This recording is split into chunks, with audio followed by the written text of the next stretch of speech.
and Talk. Berawal dari curhat seorang siswa ke Gubernur Jawa Tengah Ganjar Pranowo, Kepala Sekolah SMK 1 Saleh Rembang dibebas tugaskan atas pungli berkedok infak. Pungli dilakukan dengan menarik Rp300.000 per siswa saat kenaikan kelas dalam bentuk infak dan terkumpul dana sebesar 130 juta yang dikumpulkan untuk membangun musola. Apa langkah dan evaluasi ke depan yang akan dilakukan oleh Dinas Pendidikan dan Kebudayaan Provinsi Jawa Tengah mengenai hal tersebut? Kami akan jumpai Kepala Dinas Pendidikan dan Kebudayaan Provinsi Jawa Tengah, Uswatun Hasanah. El Shinta News and Talk.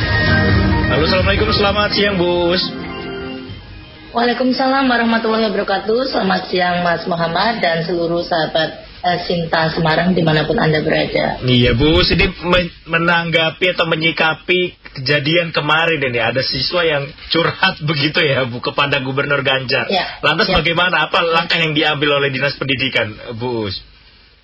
Ya, terima kasih Mas Muhammad. Yang pertama kami menyampaikan bahwa kami berkali-kali menegaskan sejak tahun 2020 terkait dengan sekolah bebas pungutan, bahkan juga sudah dikawal oleh Kepala Cabang Dinas. Kami secara masif juga melakukan pembinaan sebenarnya di satuan pendidikan. Ya kalau dihitung dari angkanya sudah banyak berkurang, dan seringkali kami mendampingi Pak Gubernur. Tidak ada, ketika pasti bertanya kepada murid itu kan selalu bertanya bayar atau enggak, bayar apa tidak, seperti itu ya. Dan ternyata kemarin masih ada juga, dan itu di SMK Saleh itu memang sangat jauh sekali ya, jadi di pelosok juga, dan ternyata ada indikasi ke arah pungutan yang menggunakan diksi yaitu infak. Nah, menyikapi hal tersebut, sebenarnya kalaupun Pak Gubernur tidak menemukan, artinya tidak dalam momentum itu, setiap kali kita melihat sekolah ada indikasi ke arah ke sana, kita langsung melakukan tindak lanjut, yaitu langsung di PLH-kan. Jadi di non-jobkan terlebih dahulu sampai menyelesaikan masalah itu sampai selesai. Untuk selanjutnya dilakukan evaluasi pada periodisasi kepala sekolah berikutnya. Ya baik, berarti memang saat ini kepala sekolah terkait sudah di non-jobkan sementara begitu ya Bu Us ya?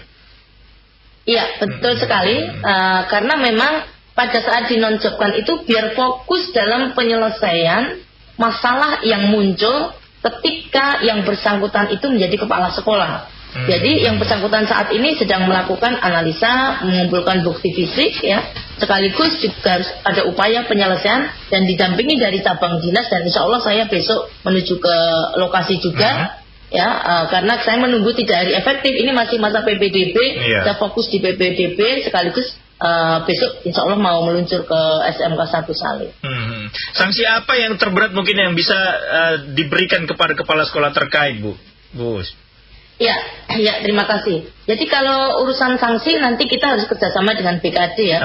Beberapa poin yang nanti membuat kepala sekolah itu bisa dilepas dari jabatan kepala sekolah, misalnya ada terpapar radikalisme atau hal-hal lain yang memang ada hukuman disiplin terlebih dahulu. Ya, hukuman disiplin sedang, ringan, sedang, sampai berat. Nah, ketika dilepas itu sudah hukuman disiplin yang berat. Nah, selanjutnya saat ini masih pada tahap pembinaan. Sehingga yang bersangkutan harus bertanggung jawab untuk bisa memberikan reasoning yang tepat dan masuk akal terkait dengan hal tersebut. Sekaligus juga ini menjadi bagian evaluasi kita bagaimana kualitas kepala sekolah tersebut, begitu. Baik. Sebelum kasus ini, sebelumnya bagaimana Dinas Pendidikan melihat SMA SMK yang ada di Jawa Tengah, Bu? Apakah ada indikasi lain mungkin, Bu Us? Ya, terima kasih. Jadi dulu SMA, SMK ini ada SPI, ada SPP, ada dana komite dan macam-macam ya, semua kegiatan-kegiatan kadang masih ada iuran seperti itu. Nah, sejak tahun 2020 dicanangkan sekolah gratis dengan tentu saja Bapak Gubernur tidak hanya mencanangkan saja, tapi tidak ada sebuah intervensi. Nah, intervensinya yaitu dari BOP. Selain BOS yang saat ini pengelolaannya itu ada di sekolah, jadi kita tidak lagi menentukan, tapi sudah pengelolaan ada di sekolah. Kita ada yang namanya BOP, jadi bantuan operasional untuk sekolah, itu dari APBD. Dari provinsi ya Bu Us ya? Ya, dari provinsi, dan itu sebagai bantuan karena sudah tidak ada pungutan-pungutan, iuran-iuran yang lain untuk menggantikannya. Nah, kemudian ketika masih ada malpraktik seperti itu, 2020, 2021, 2022, mungkin dari kasus-kasus, bukan kasus ya, jadi rekam jejaknya yang dulu terbiasa bisa memungut dan lain-lain masih ada, ya, disinyalir masih ada kepala sekolah yang coba-coba gitu. Jadi kami harus lebih tegas lagi, lebih keras lagi, dan hampir setiap saat kita itu selalu ketika ada laporan, aduan, kita harus selalu merespon dan segera dilakukan pembinaan, dan yang bersangkutan itu di PLH-kan terlebih dahulu untuk menyelesaikan masalahnya. Kalau di luar kasus yang kemarin, Bu, sebetulnya bagaimana sekolah baik di tingkat SMA, SMK ini mengelola keuangannya, Bu? Apakah masih ada unsur kemandirian bagi SMA, SMK negeri di Jawa Tengah untuk mengelola secara mandiri uang yang mereka terima, Bu? Ya, terima kasih. Justru dengan adanya kurikulum Merdeka ini, sekolah itu mandiri dalam mengelola keuangan. Selain tentu saja karena GTT PTT ini sebagian masih ada di sekolah, sebagian ini sudah masuk dalam P3K ya. Jadi harus dikurangi honor untuk honorer yang jumlahnya variatif. Nah, sebenarnya ketika sekolah itu mengalami ketidakmampuan dalam pengelolaan, itu perlu dievaluasi dalam manajemen. Saya juga ex kepala sekolah, saya jadi kepala sekolah, dan saya juga kepala sekolah yang sudah menerapkan zero pungutan. Jadi sebenarnya dalam pengelolaan keuangan kita harus menetapkan skala prioritas dan keunggulan sekolah. Apa sih keunggulan sekolah kita? Itu yang perlu ditingkatkan. Nah, skala prioritas dalam penganggaran juga. Jadi jangan sampai kegiatan-kegiatan yang bukan menjadi visi misi sekolah itu justru akan menghabiskan dana sehingga melakukan kegiatan-kegiatan atau hal-hal yang berpotensi pada pungutan. Kemudian yang kedua, harus waspada juga terhadap ide-ide atau gagasan-gagasan dari mana saja yang berpotensi pada pungutan. Harus tegak lurus, jadi tidak ada, kita harus benar-benar mengamankan kebijakan provinsi. Yang sebenarnya ketika sekolah itu mengalami sebuah kendala terkait dengan keuangan, kita membuka forum seluas mungkin ya, untuk berkonsultasi dengan cabang dinas maupun dinas pendidikan untuk mendapatkan sebuah solusi. Baik, kalau dari Bu Uus dulu pernah menjadi kepala sekolah, bisa menghadirkan sekolah yang zero pungutan begitu ya, Bu. Bagaimana kemudian tadi mengendalikan ya kalau misalnya ada kelas yang atapnya bocor atau operasional yang di luar kemampuan lah begitu, tiba-tiba dari sekolah terjadi, itu bagaimana, Bu Uus? Ya, terima kasih. Jadi saya jadi kepala sekolah itu sudah 2 periode. Ada satu ketika 2 periode. Jadi ada satu ketika pagar itu yang awalnya di luar dalam perencanaan perencanaan untuk pembangunan, tiba-tiba pagar itu roboh. Nah, ketika roboh itu kan mau tidak mau karena ini masalah safety sekolah kan.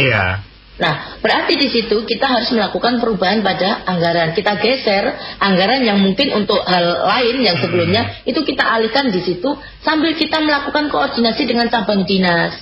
Nanti cabang dinas akan koordinasi dengan dinas Indo. Mungkin dari Indo itu akan ada bantuan untuk bisa menyelesaikan masalah tersebut. Jadi sebenarnya kuncinya komunikasi. Baik. Ini kalau dilihat dari kasus yang kemarin di Rembang, kalau ada salah satu alasannya nih mungkin bisa dikatakan cukup mulia sebetulnya ya, Bu Uus ya, membangun musola begitu. Terlepas dari alasan seperti itu, apakah memang tadi memungkinkan tidak bagi keuangan daerah ya, kalau dalam hal ini berarti dinas pendidikan dan sekolah untuk tadi membangun fasilitas yang memadai untuk siswa, membangun musola, kemudian membangun ruang kelas baru begitu, itu seperti apa, Bu Uus? Ya, kalau membangun musola tidak ya. Tapi kami sebenarnya SMK 1 Saleh itu sudah kita bantu 50 juta tahun 2022 itu untuk renovasi masjid. Ya, kalau kepala sekolah, guru mau menyumbang untuk renovasi masjid, ya silakan, nggak apa-apa. Tapi jangan libatkan murid. Kalau komite tiba-tiba punya uang, wah saya punya uang, saya mau infaklah di situ, serahkan sudah, jangan melibatkan murid. Kalau alumni tiba-tiba dia itu, wah saya sudah sukses, saya dari alumni SMK sini loh, saya mau menyumbang ini, silakan. Nah ini yang dimaknainya salah gitu. Karena mengejarnya adalah pada sisi kuantitas, nanti akhirnya terkumpul banyak. Nah, akhirnya terjadi apa yang terjadi. Nah, anak-anak kan juga sulit memaknai mana yang ikhlas, mana yang tidak. Nah, gitu. Sebesar apapun nominalnya berarti tidak boleh ada pungutan ya, Bu Uus ya, di pendidikan khususnya SMA negeri di Jawa Tengah ya? Tidak ada. Jadi hari ini kita sudah memberikan flyer, kita juga sudah membuka forum aduan, dan tampaknya juga efek jera ini juga harus diberikan juga. Dan kami dari video yang sangat viral peristiwa tersebut, ini juga membantu kerja Dinas Pendidikan untuk mengawasi, untuk memantau sekolah-sekolah yang mungkin sudah ada niatan ya. Mudah-mudahan tidak ada lagi. Mudah-mudahan mereka mengurungkan niatnya ya, Bu Uus ya. Iya. Jadi secara tidak langsung ini Bapak Gubernur ini sudah membantu kerja kami yang sebenarnya tidak ada hentinya ya. Terus-menerus kita memasukkan di berbagai flyer itu sekolah gratis bebas pungutan, laporkan bla bla bla. Ya, yang seperti itulah ya, kondisinya seperti itu. Tapi tetap semangat ya, insya Allah semakin banyak tempaan ini mengajarkan kita untuk semakin giat dalam bekerja dan berintegritas. Dari Dinas Pendidikan Jawa Tengah sendiri, apakah kemudian akan membuka atau memang sudah ada, Bu, tempat aduan bagi mungkin orang tua siswa atau mungkin guru yang ternyata sekolah saya ternyata melakukan pungutan liar, atau seperti apa, Bu Uus? Ya, yang pertama itu ada di IG PDK Jateng. Jadi ini Alsinta semuanya yang menyimak, silakan cek di IG PDK Jateng. Ya, jangan lupa di follow, dan di situ ada kanal aduan. Kemudian postingan-postingan kita itu juga kita sorot, sehingga setiap saat itu bisa melihat. Ya, oh ya, saya mau mengadu, tempatnya di sini. Kemudian juga ada Google Form di situ yang bisa diisi. Nanti akan masuk dalam rekap kami dan saya bisa memantau setiap hari. Seperti posisi saya saat ini. Saat ini saya sedang duduk untuk memantau aduan yang ternyata aduan itu tidak semuanya benar. Oh, ternyata saya salah, anak saya kemarin menjelaskan kepada saya salah gitu orang tuanya. Kebetulan saya baca ini ya. Kemudian juga ada kontak person yang bisa dihubungi. Itu mohon nanti juga dibantu untuk mengingatkan ya Mas Muhammad ya. Jadi di 082 329 615 325. Oke, 082 329 615 325. Ini bagi pendengar yang ingin melakukan aduan ke Dinas Pendidikan ya, Bu Uus ya. Betul sekali. Iya, langsung saja WhatsApp, dan kita akan memproteksi identitas dari yang mengadu. Kita berterima kasih ya. Ini memang butuh kerja sama ya. Baik, terakhir mungkin Bu Uus, himbauan bagi pendengar Elsinta, orang tua murid, bahkan mungkin guru atau kepala sekolah yang mendengarkan siaran kita siang hari ini, Bu Uus. Iya. Bapak Ibu kepala sekolah, Bapak Ibu guru sekolah negeri di Jawa Tengah, panjenengan semuanya sudah menandatangani fakta integritas untuk tegak lurus kepada kebijakan pemerintah Provinsi Jawa Tengah. Jawa Tengah yang berintegritas, bebas pungutan, boten korupsi, tetap boten ngapusi. Nah, yuk dijaga integritasnya. Kita sudah menerima tunjangan yang diberikan dari Bapak Gubernur untuk kepala sekolah, untuk guru yang provinsi lain tidak semuanya bisa menikmati. Bersyukur, dibanyak bersyukur, dan mari kita memajukan sekolah itu dengan cara yang baik. Begitu. Jadi tidak dengan hal-hal yang demikian. Baik, mudah-mudahan dunia pendidikan kita di Jawa Tengah ini semakin maju lagi, semakin baik lagi ya, Bu Uus ya. Amin, Mas Muhammad. Amin, mohon doa restunya. Amin. Demikian, terima kasih banyak Bu Uus atas kesempatan waktunya siang hari ini. Sehat selalu, Bu Uus. Selamat kembali bertugas. Assalamualaikum, selamat siang. Terima kasih, waalaikumsalam warahmatullahi wabarakatuh. Demikian pendengar, Kepala Dinas Pendidikan dan Kebudayaan Provinsi Jawa Tengah, Uswatun Hasanah. Elsinta Semarang News and Talk.